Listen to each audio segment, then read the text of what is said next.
pagiku cerahku, matahari bersinar, ku gendong tas merahku di pundak. Selamat pagi semua, ku nantikan. Hai anak-anak, selamat pagi. Berjumpa kembali dengan Miss Hana. Hari ini anak-anak kita akan belajar ya. Ayo kita bersemangat.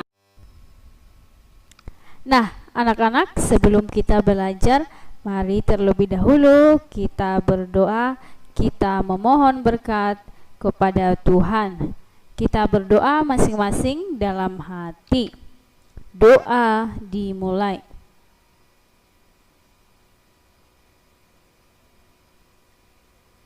Doa selesai. Anak-anak, adapun pembelajaran kita adalah tema 3, benda di sekitarku. Subtema 2, wujud benda di sekitarku. Pembelajaran ketiga. Nah, anak-anak ibu guru, sebelumnya kita sudah belajar tentang benda-benda yang berada di sekitarmu dan juga wujud benda. Nah, pada hari ini kita akan membahas salah satu wujud benda, yaitu benda padat. Salah satu wujud benda antara lain benda padat. Banyak contoh benda padat di sekitarmu. Batu, pensil, kursi merupakan benda padat. Mengapa benda-benda tersebut digolongkan sebagai benda padat? Yuk cari tahu sifat benda padat tersebut. Lakukanlah pengamatan sebagai berikut. Yang pertama, amatilah benda-benda padat di sekitarmu. Yang kedua, tulislah sifat benda-benda padat berdasarkan pengamatanmu. Nah, anak-anak, tentu saja di sekelilingmu sangat banyak benda-benda. Amatilah benda-benda padat di sekitarmu. Yang kedua, tuliskanlah sifat benda padat berdasarkan pengamatanmu. Nah, di sini ini adalah nama benda padat yang sudah Ibu tuliskan dalam tabel yang berada di sekitar ibu guru. Yang pertama itu adalah, ini ada tabel nomor nama benda, bentuknya berubah-ubah sesuai tempat. Ini adalah keterangan pertama. Yang kedua, keterangan kedua, bentuknya tetap walaupun tempatnya berubah-ubah. Yang ketiga, dapat digenggam. Keterangan yang keempat, tidak dapat digenggam. Oke, benda yang pertama adalah pensil. Bentuknya berubah-ubah sesuai tempat.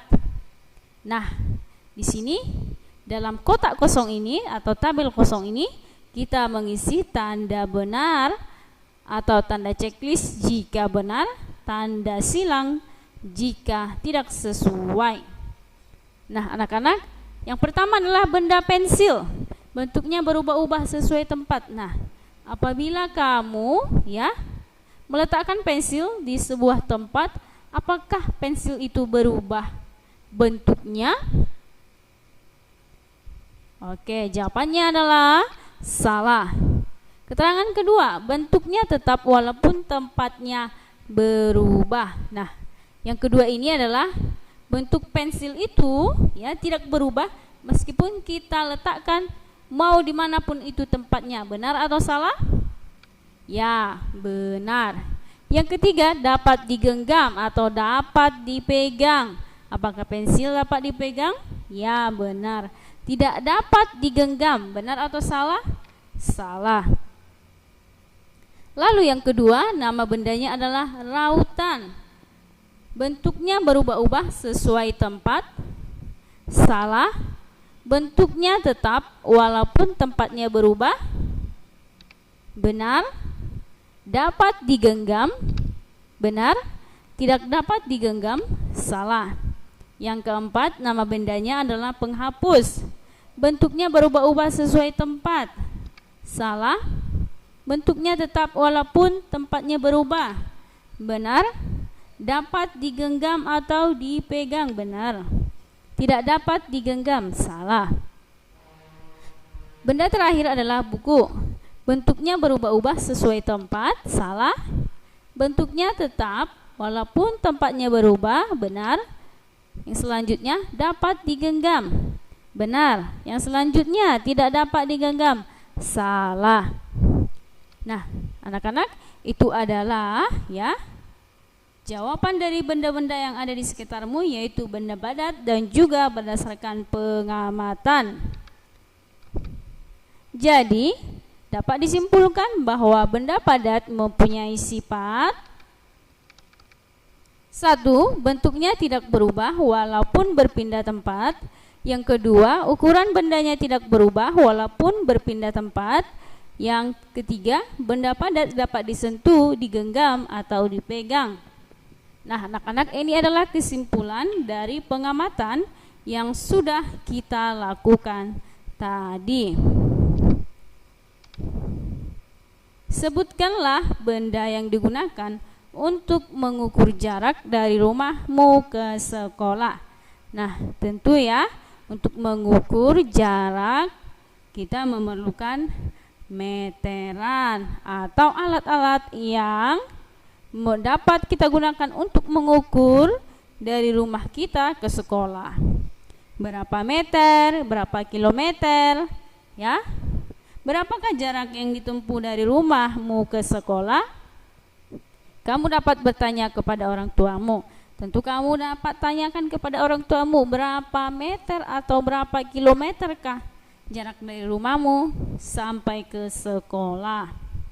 Nah, perhatikan contoh soal berikut. Rumah Dayu berjarak 6 km dari sekolah. Jarak dari sekolah ke pasar 7 km. Berapa jarak yang ditempuh Dayu dari rumah ke pasar? Yang dipakai di sini adalah satuannya kilometer dengan kilometer. Kalau satuannya sama, maka kita tidak perlu lagi mengubahnya. Kita tinggal menghitung, baik mengurangkan ataupun menjumlahkan, tergantung pertanyaan yang ditanya pada soal.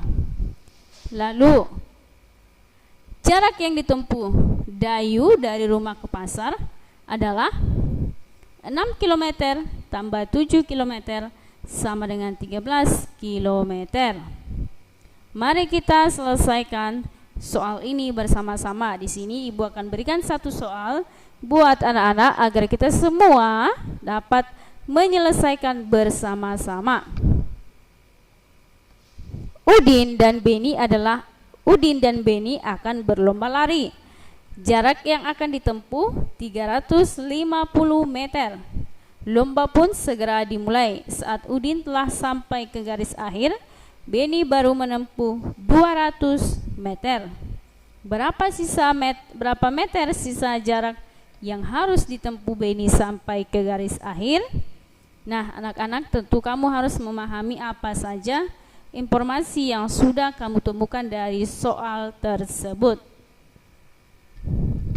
Oke, jarak yang akan ditempuh itu adalah 350 meter.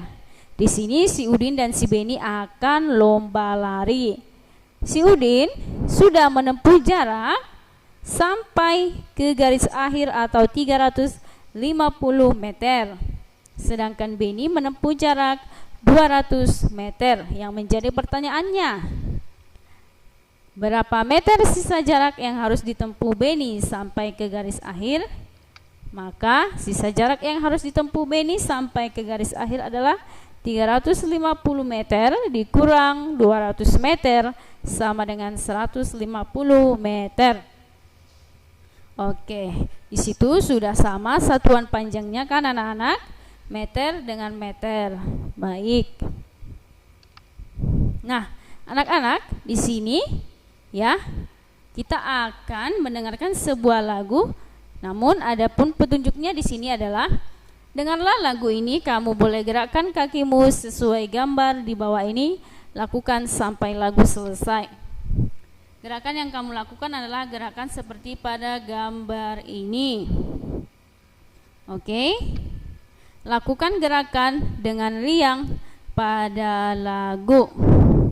Oke, ini adalah lagu yang berjudul Barisan Musik.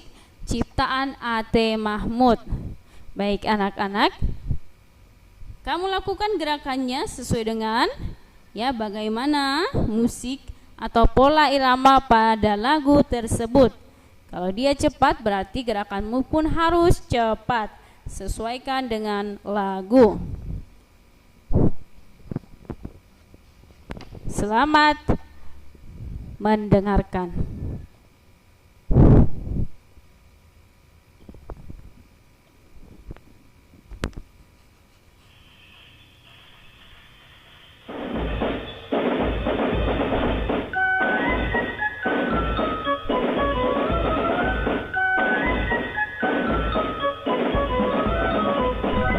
Dengar suara musik mengawali pawai, seruling mengalun dan genderang bertalu.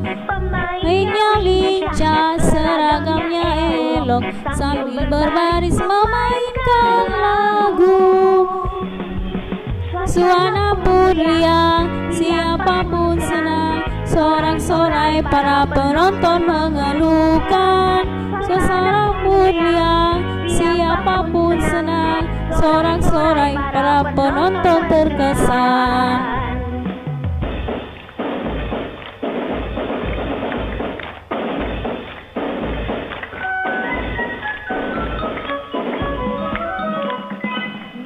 Suara musik mengawali pawai, seruling mengalun dan genderang bertalu. Pemainnya lincah, seragamnya elok, sambil berbaris memainkan lagu. Suasana pun riang, siapapun senang, sorak-sorai para penonton mengeluhkan.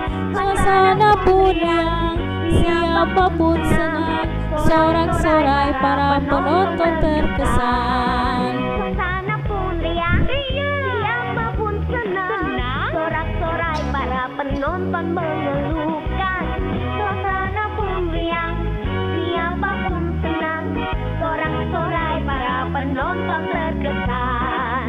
Sorak-sorai para penonton terkesan.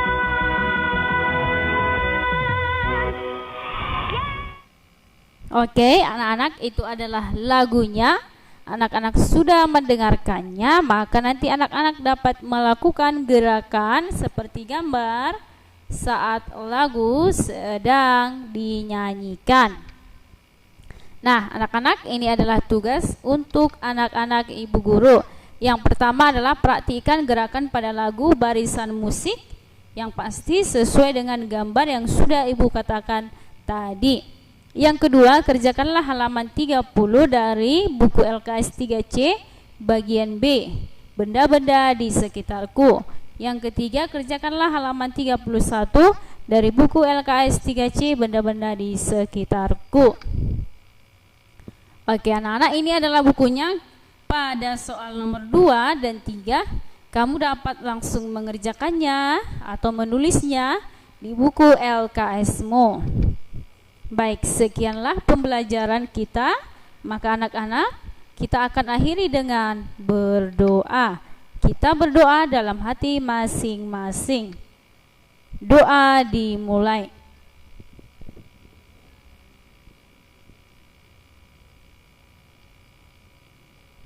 Doa selesai. Terima kasih anak-anak. Jangan lupa jaga kesehatanmu serta tetap semangat dalam mengerjakan tugas dari ibu guru. Terima kasih.